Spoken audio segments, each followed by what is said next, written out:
মানে ভাই তো অনেকক্ষণ বললেন, আমি একটা বিষয় আপনাদের বিষয় বলে, যারা বিরোধী দল আছেন এখন পর্যন্ত, মানে একেবারে শরীফ ভাই অনেকগুলো বিষয় বললেন, আপনারা ওই জায়গা বাদ দিয়ে শুধুমাত্র একটা জায়গায় আজকেও মানে জামাতের আমির এবং আপনাদের এনসিপি প্রধান দুইজনই একই ধারায় কথা বলেছেন, জুলাই সনদ এবং গণভোট নিয়ে ছলচাতুরি করছে সরকার। এনসিপি প্রধান বলেছেন এবং বলেছেন যে আমাদের শেষ পর্যন্ত রাজপথে নামা ছাড়া কোনো সুযোগ থাকবে না।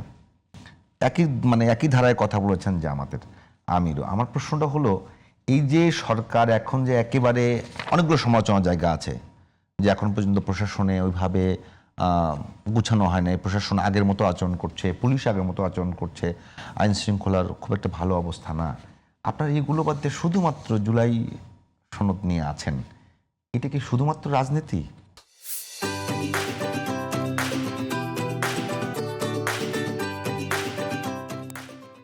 আপনার যে প্রশ্নটা, যে আপনার রাষ্ট্রের এত সমস্যা বাদ দিয়ে শুধুমাত্র জুলাই সনদ গণভোটের আইন নিয়ে আপনারা পড়ে আছেন, বিরোধী দলে তো অনেক ব্যর্থতা, সেগুলো নিয়ে কেন কথা বলেন না? আপনারা কেন হাম নিয়ে কথা বলেন না?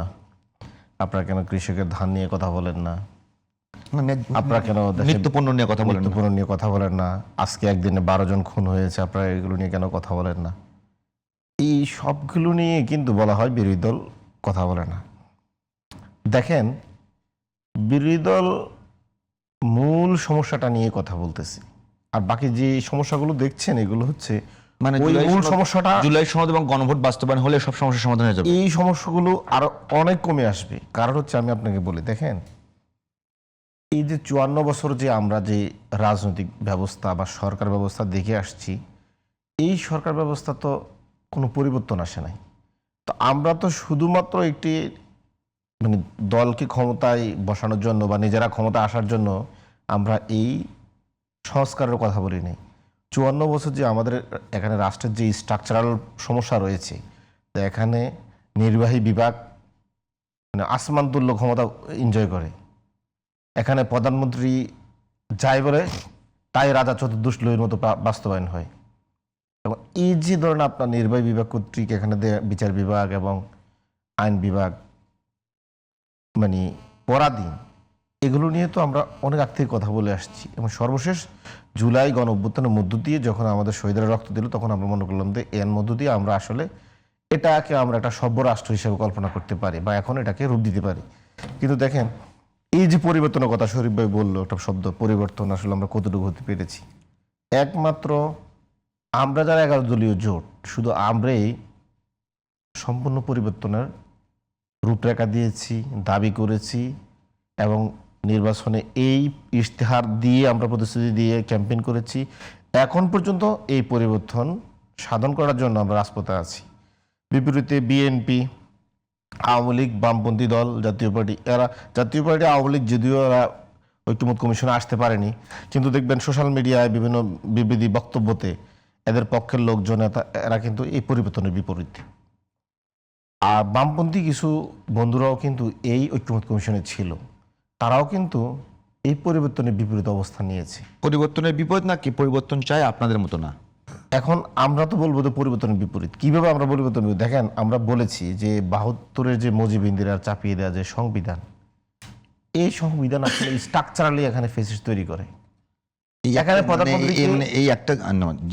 প্রধানমন্ত্রীকে আমি একটু জানার জন্য বলি, মানে এই কিছু কিছু শব্দ চয়ন কি আমাদের মন্তব্য করি, শব্দ চয়ন কি আমাদের এই যে পরিবর্তনে অন্তরায় কিনা? আপনারা যেটাকে 72-এর মুজিব ইন্দিরা চাপিয়ে দেওয়া, আসলে সেটা কি কোনো ডকুমেন্টস আছে? আপনাকে তাহলে আমি বলি, দেখেন, এগুলো রাজনৈতিক বক্তব্য। আমি আপনাকে বলি, দেখেন, ফ্রেমিং না, রাজনৈতিক বক্তব্য না এটা। আমাদের যে প্রক্লামেশন অফ ইন্ডিপেন্ডেন্স, যে 17 এপ্রিল, যেটা যে মুজিবনগর থেকে যে ঘোষণা দেওয়া হয়, যেটাকে পরবর্তীতে ওই মুজিবনগর বৈদ্যনাথ আমতলা থেকে, দেখেন সেখানে আমাদের যে সংবিধানের মূলনীতি বলা হয়েছিল 3টা: সাম্য, মানবিক মর্যাদা এবং সামাজিক ন্যায় বিচার। যখন শেখ মুজিব বাংলাদেশে আসার পরে সে 10 জানুয়ারি কিন্তু 1972 সালে সে কিন্তু একটা সংবিধান মানে আদেশ জারি করে। এই আদেশ অনুযায়ী তখন যে মূলনীতি 4টা মূলনীতি করে, সেখানেই কিন্তু দেখেন ঠিক ভারতের সংবিধানের সাথে মিল রেখে ধর্মনিরপেক্ষতা, সমাজতন্ত্র, জাতীয়তাবাদ এগুলো ঢুকায়। এই যে ধরেন আপনি মুক্তিযুদ্ধের সময় একটা কথা বললেন, মুক্তিযুদ্ধের সময় আপনি ওই তিনটার সাথে কি চারটা সাংঘর্ষিক? সাংঘর্ষিক কিভাবে? দেখেন, আমি আপনাকে বলি, আমাদের এখানে তো ধর্মনিরপেক্ষতা নিয়ে কোনো কেউ ডিবেটই কখনো করেনি। আমরা ধর্মনিরপেক্ষ, মানে ধর্মনিরপেক্ষ শব্দটা কি নেগেটিভ? বা আমরা ধর্ম পরায়ণ এই নিয়ে তো কোনো মুক্তিযুদ্ধের সময় কোনো ডিবেট হয়নি। হয়েছে? হয় নাই। তারপরে আরো যে মজার বিষয়গুলো দেখেন, যে ৭২ যে সংবিধানটা করে কাদেরকে নিয়ে করে? যারা পাকিস্তানের লিগ্যাল ফ্রেমওয়ার্ক অর্ডারের মধ্য দিয়ে বলেছিল পাকিস্তানের জন্য একটা সংবিধান করে দেবে ইসলামিক প্রজাতন্ত্র আদলে, ইসলামিক প্রজাতন্ত্র আদলে তারা একটা লিগ্যাল ফ্রেমওয়ার্ক অর্ডারের মধ্য দিয়ে একটা সংবিধান করার জন্যই কিন্তু প্রাদেশিক নির্বাচন এবং জাতীয় নির্বাচনে অংশগ্রহণ করে তাদেরকে আপনার এই গণপরিষদের সদস্য করা হয়। ঠিক ওই মোটর বা ওই লক্ষ্য উদ্দেশ্যের বিপরীতে গিয়ে ইসলামী প্রজাতন্ত্রের বিরুদ্ধে গিয়ে আপনি এখানে ধর্মনিরপেক্ষতা চাপিয়ে দেওয়া হয়। আপনি নির্বাচিত হয়ে আসলেন ৭০ নির্বাচনে, রাষ্ট্রের মূলনীতি করবেন ইসলামী প্রজাতন্ত্রের ভিত্তিতে, ওই অনুযায়ী সংবিধান করবেন, কিন্তু নির্বাচিত হওয়ার পরে ৭২ আপনি ইসলামকে খারিজ করে দিয়ে আপনি কি করলেন? ধর্মনিরপেক্ষতা, সমাজতন্ত্র এখানে ঢুকালেন। এটা তো আপনার কোথাও প্রতিশ্রুতি ছিল না, না ছিল মুক্তিযুদ্ধ চলাকালীন সময়ে, না ছিল ৭০ নির্বাচনে।